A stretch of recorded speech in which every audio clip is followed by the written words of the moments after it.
আসসালামু আলাইকুম বন্ধুরা, আজকে আমরা রান্না করব লাউ সাথে চিংড়ি।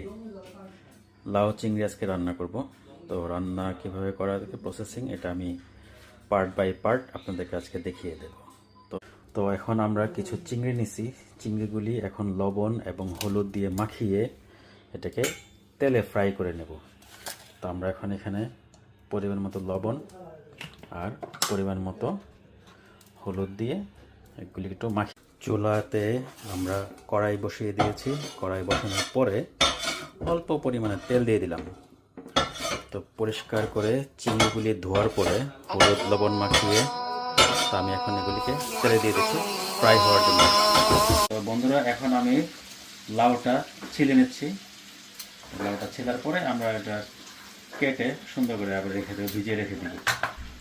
চুলাতে আমরা প্যান বসিয়ে দিয়েছি। প্যান বসানোর পরে চিংড়ি যেটাতে ভাজছিলাম যে তেলটা, ওই তেলটা আমরা ইউজ করতেছি, কারণ এখানে ভালো একটা ফ্লেভার আসে।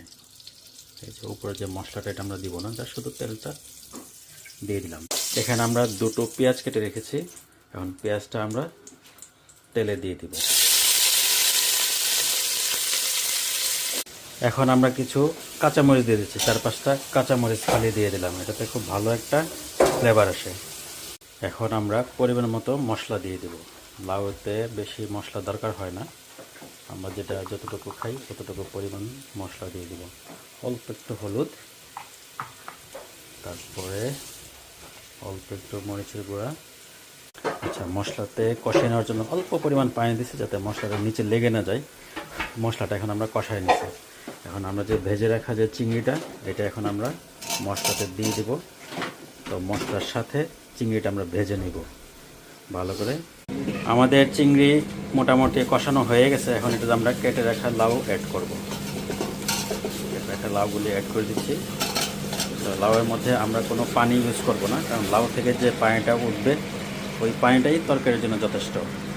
তো লাউটা আমরা ভালো করে মশলার সাথে মাখিয়ে দিয়ে দিয়েছি। এখন আমরা ঢাকনা দিয়ে ঢেকে দেব।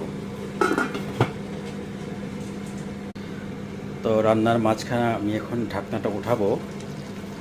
তো এখানে লাউ থেকে যে পরিমাণ পানি উঠছে, এই পানিতেই লাউটা রান্না হয়ে যাবে। এখানে আর এক্সট্রা করে পানি অ্যাড করতে হবে না। আমি এখন একটু নাড়া দিয়ে দিচ্ছি। আমাদের লাউ রান্না মোটামুটি হয়ে গেছে, কমপ্লিট। এখানে আমি 3 ফালি কাঁচামরিচ অ্যাড করছি, কারণ কাঁচামরিচে ভালো একটা ফ্লেভার আসে। এখন আমরা আগে থেকে কেটে রাখা ধনিয়া পাতা দিয়ে দিব।